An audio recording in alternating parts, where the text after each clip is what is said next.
You are listening to the Navigating Adult ADHD podcast, where it's all about education, support, and coaching for adults with ADHD.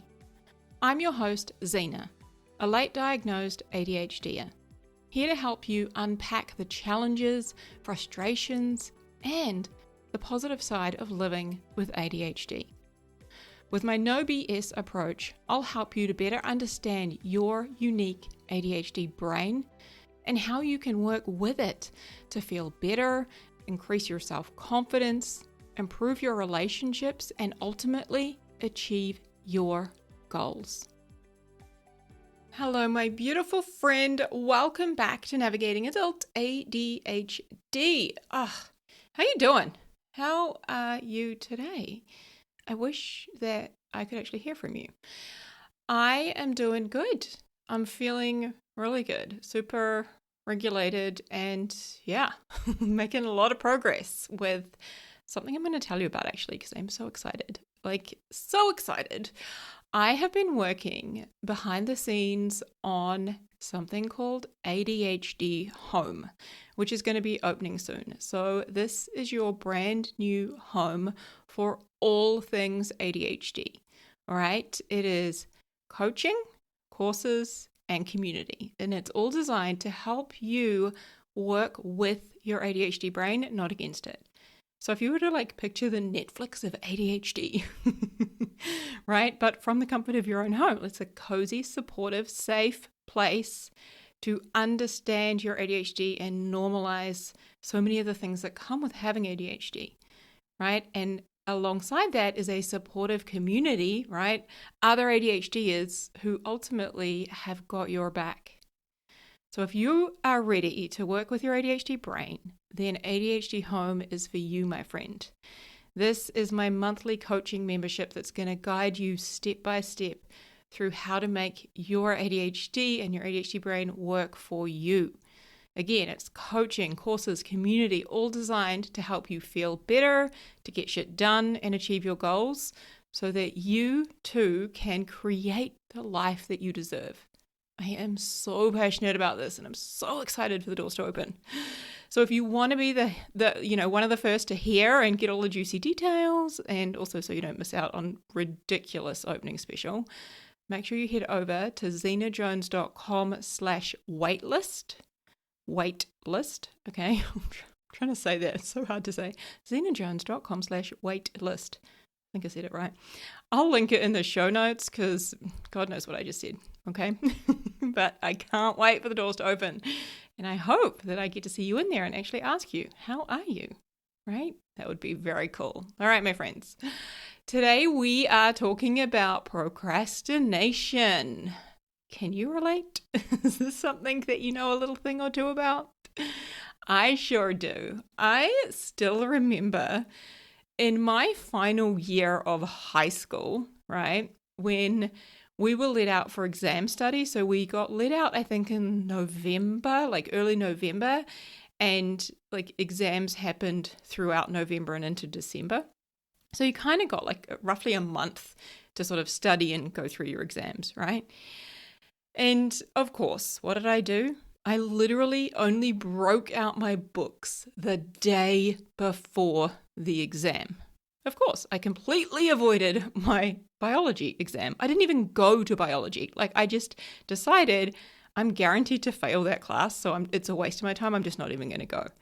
Right now, unfortunately, I was not one of those people who will do well even if you don't study types. No, I did not do well in those final exams at all. And as I said, I didn't even go to the biology one. So yeah, I was very much a procrastinator then.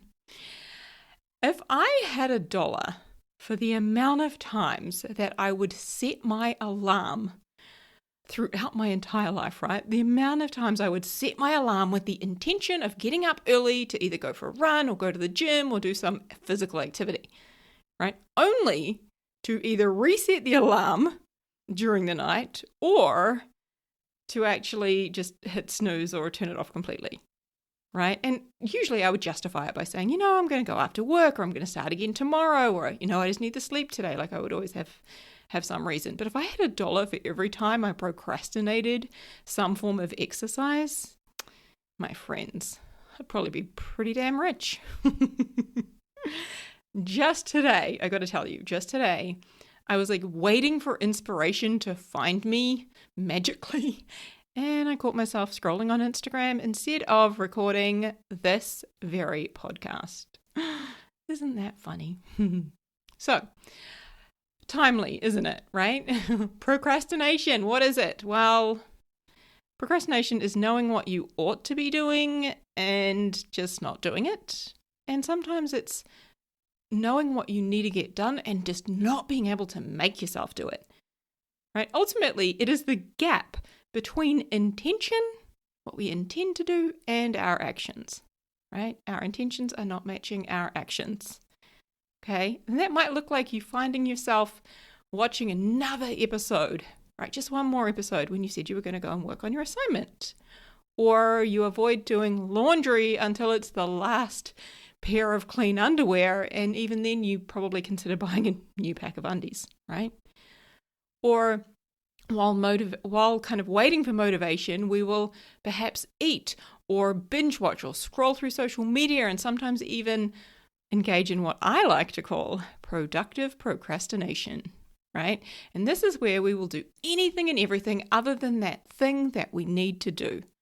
So that might look like you clean the entire kitchen or clean out your bathroom cabinet instead of replying to that important email, right? Now, procrastination always happens for a reason, and it is not because we are lazy. I'm going to say it again. Procrastination always happens for a reason, and it is not because we are lazy. Now, if we had $1 for the amount of times that we'd either thought in our head or heard from somebody else, right, that we were lazy or that we just needed to try harder, my guess is that we would have a lot of money. So my friend, please hear me when I say this. You're not lazy, and you definitely don't need to try harder. This whole idea that you just need to try harder, such bullshit. It's like telling someone who is clinically depressed to just cheer up, right? Not helpful or useful, right? Instead, we actually need to address the root cause. So that's what we're going to start to explore together today. Now, there has been extensive research done on procrastination, and of course, I love me some research if it's, relates to ADHD. I'm in. Now, there is research that shows that procrastination stems from our ability to self-regulate our emotions. Now, this is not some wild new theory, right? It's a finding from multiple research projects that have been dedicated to studying procrastination.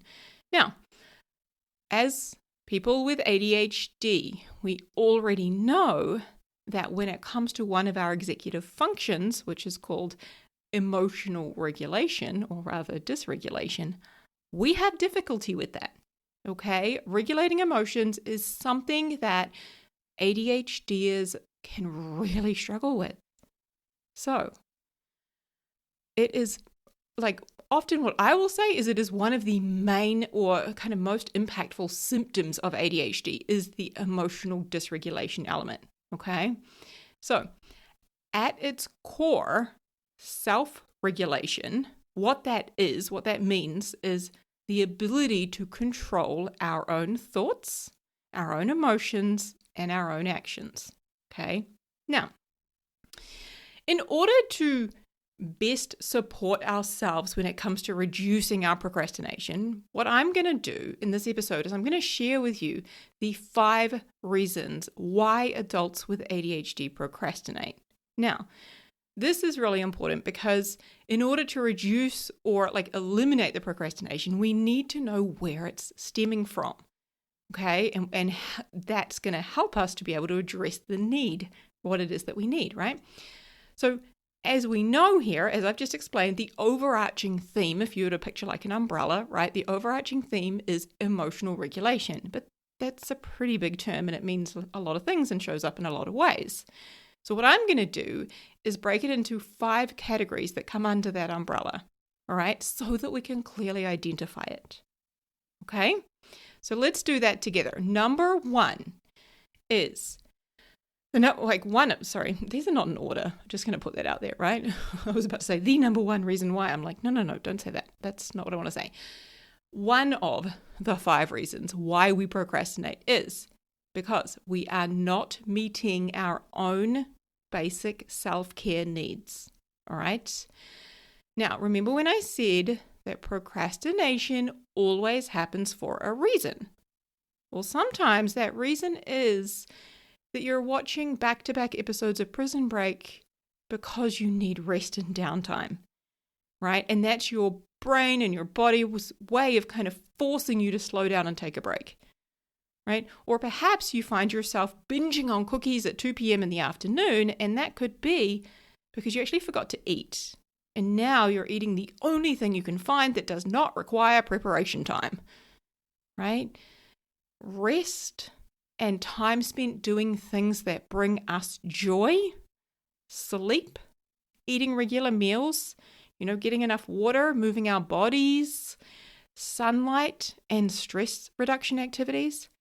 These are our basic self-care needs that actually make self-regulating possible. Okay? So when we are not properly taking care of ourselves and our basic needs, it makes self-regulating very difficult. So my friend, I'm going to ask you, are you getting adequate sleep? Are you eating 3 meals a day or whatever, number of meals works well for you? Are you getting enough water? And are you also including time to rest and unwind? Okay, now that might look like, spending time with people you love or taking your dog for a walk. Or for me, it's like cuddling my cats, of course. I'm obsessed with them. Or it could be, just going for a walk outside or going to the movies. Anything that you enjoy doing, whether it's horse riding, right, or going to the beach. Rather than being productive, are you doing other things that fill you up, right? Please hear me when I say this. Filling up your own joy tank by doing things you enjoy, right? Instead of being productive, right? And doing things you enjoy and filling up your own joy tank is so incredibly important for ADHDers because it actually supports the production of so many wonderful brain chemicals, things like dopamine and serotonin and oxytocin, right? And it also provides emotional regulation in the process, okay? As well as aiding in stress reduction, right? This does not mean that you've got to go and, go to a yoga class and meditate unless that's the kind of thing you love, right? But rather do things you enjoy, right? It's a prescription. I'm prescribing it to you. Trust me. It will help your ADHD so much, right? Because that is helping you to fill up so many of those good chemicals and also kind of rest and recover and reduce stress and all of those things in the process, right? So these self-care basics, right? These are the fundamental ADHD needs, kind of like the foundations for which we would build a house on, all right? So again, the first reason out of our 5 as to why we procrastinate is when we're not meeting our own basic self-care needs, all right? Number 2 is when we are lacking the stimulation we need. So what that means is you don't have enough dopamine in your system to be able to take action. Now, ADHDers, okay, we have less dopamine than our neurotypical friends. And we can actually work with our brains to produce more of it and to really generate the stimulation we need. So dopamine producing activities are more gratifying and rewarding to ADHD brains, right? And sometimes that means that we seek our stimulation and our dopamine in places that don't always necessarily serve us.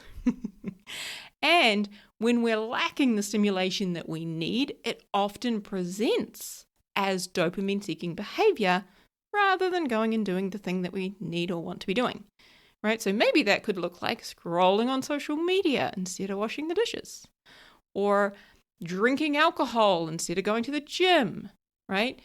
It might also look like, playing video games, binging Netflix, or online shopping. Another way that a lack of stimulation can present is with low dopamine. So a low dopamine state might be burnout, for example. And it can look like being very apathetic, like meh, not really caring either way about anything. A lack of interest in things that you'd normally be interested in or, kind of excited by. Being kind of lethargic or kind of exhausted all of the time. So that's another form. It's a low dopamine state, but that's another form of, when we don't have the stimulation that we need to be able to actually act upon things. Okay. Moving on to number 3. Number 3 is, and this is a very common reason as to why we do procrastinate, is because we are dysregulated and in a state of fight or flight. Now, you know that feeling of fight or flight, like when you're taking like short, quick breaths in your chest, like really quick breaths, and maybe it kind of feels like, almost kind of like, not butterflies, but there's this kind of rapidness in your chest, and it could feel slightly different for each of us, okay? Maybe you find that when you're in fight or flight, your body heats up and your brain's going a million miles an hour, and maybe you feel like a headless chicken running around, or like it's really hard to concentrate, right? You might recognize being in dysregulated state as anxiety or stress or overwhelm or frustration or another emotion that just doesn't feel good in your body, right? You might find yourself maybe rushing around, right? Like moving really fast or kind of flicking from one thing to the next, or ruminating and kind of obsessing over things, right? That was last week's podcast. It could be that you find yourself being really restless, right? When you're restless, like that is a sign of dysregulation. It also could be that you find yourself overstimulated. Again, another form of being dysregulated. So if you were to rate your emotions on a scale of 1 to 10, with 1 being like really low and kind of pleasant and calm, right? And 10 being, like not good, you're going to be like high up, right? 7, 8, 9, 10, that kind of thing. When we are in a dysregulated state, our brain thinks, we're in danger. There's a threat. We got to fight it off, right? Our brain doesn't know that we just got an email that we're worried about, or that we've got, 50 things on our task list, right? Our brain thinks there is physical danger, like a lion is chasing me, right? This part of our brain, this primitive part of our brain, can't tell the difference, right? So when we're dysregulated, right, our brain's thinking, shit, we're in danger. It's job, survival. That's it, right? So what happens when we're in a dysregulated state is we become less productive. We will have a very difficult time focusing, making decisions, problem solving, staying on track, and really engaging any of our executive functions to function. Okay? So that was number 3, and that is we are dysregulated, right? And that could be that you identify that as like a state of fight or flight. Number 4, our 4th reason why we might be procrastinating is our emotions are not producing the fuel that we need to take action. So, have you noticed how when you're really passionate about a new hobby, you have no trouble doing it, right? I'll give you an example. Just last weekend, I think it was the beginning of spring then, but just last weekend, I decided to get back into my garden. So I've got like 2 large kind of like square veggie bins that I plant over summer, right? And I decided I'm going to plant my veggies for summer. And I decided this like late on a Saturday afternoon. But by Sunday morning, I was at the store, like the what's it called? The plant, like the store that sells the plants, right? I was at the store when they opened. I kid you not, like I was outside waiting for them to open. And then I had my veggie garden all planted, watered, done by mid-morning. So why did I act Why did I act so quickly? Because I felt excited about planting my veggies for summer. I felt so excited about it. Okay? Our emotions drive all of our actions. My excitement was what led me to take action, right? What we feel determines what we do or what we don't do. So when I felt afraid of dating, I used to avoid it.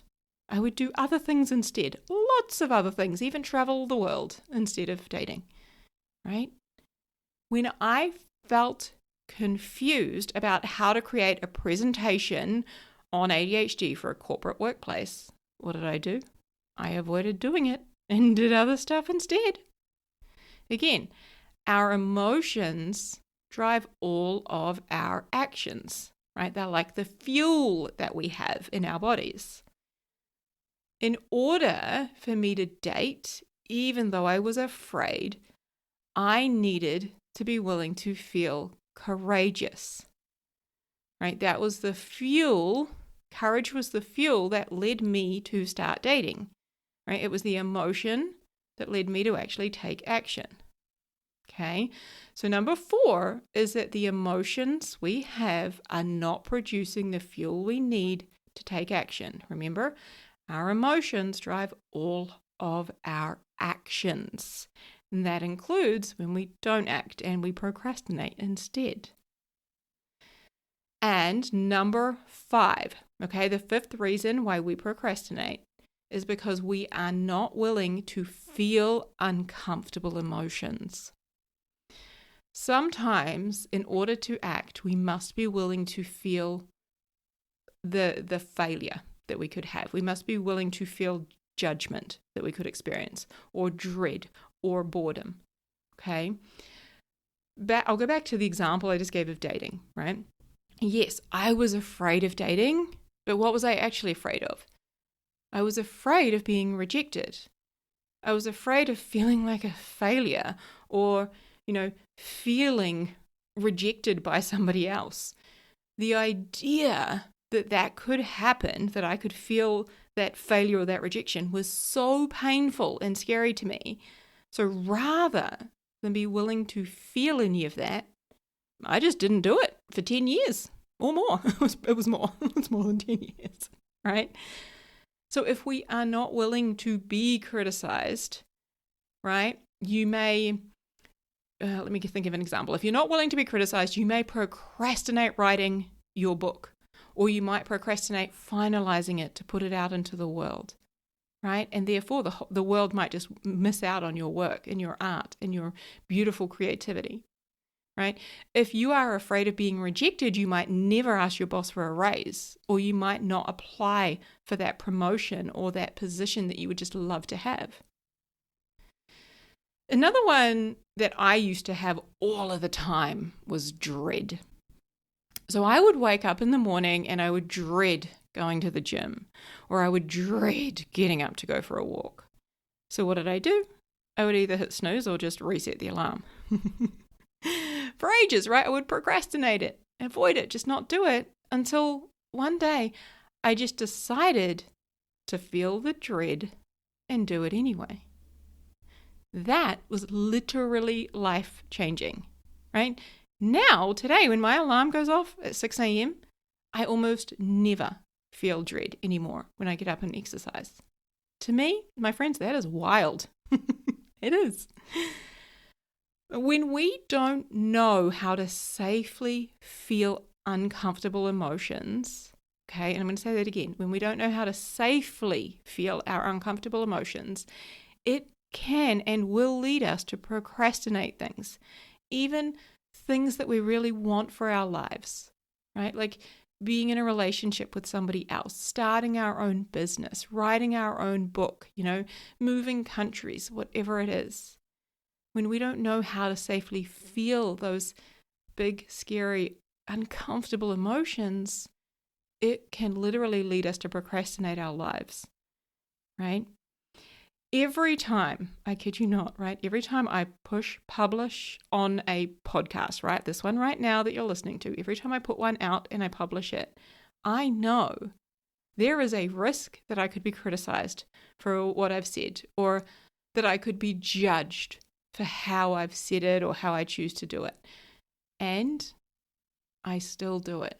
I do it anyway, right? Everything we do is to either feel good or to avoid feeling bad. However, in order to achieve our goals, in order to live the life we know that we are meant for, it requires us to learn how to feel bad. Right? The problem is not that we feel bad, the problem is that we think we shouldn't. Negative emotions are part of the human experience. We're gonna have them. Right? Life is 50-50. Half the time you're going to feel great, half the time you're not. Normal. Completely normal, my friends. Being courageous and leaving our comfort zone does not feel good. I can promise you that.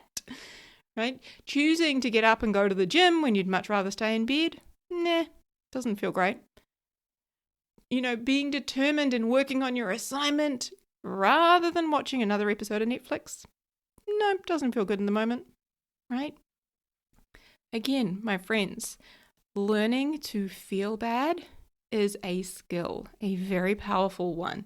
And to bring it back to our procrastination, when we're not willing to feel those uncomfortable emotions, right? For example, failure or rejection or judgment, dread, etc., that can often lead to procrastination.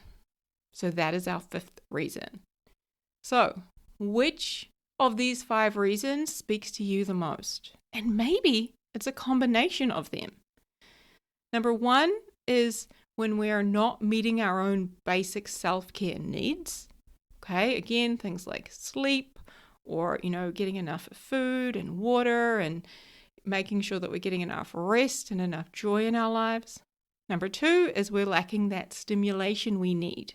And that might look like dopamine seeking or being in a very low dopamine state. Number 3 is when we're dysregulated and we are in a state of fight or flight. So that could look like being anxious or really stressed or overwhelmed. Number 4, when our emotions are not producing the fuel that we need in order to take action. And number 5 is when we are not willing to feel the uncomfortable emotions that we could experience or will experience in order to do the thing. All right? Okay, my friends, that is it for this episode on procrastination. Huge love, take care, and I'll speak to you soon. If you are loving what you're learning here on the podcast, but you still feel like your ADHD is holding you back, I can help. Using evidence-based coaching tools and my own experiences, I'll help you to manage your emotions and feel better, to increase your productivity, grow your self-confidence, and create the life that you were meant for.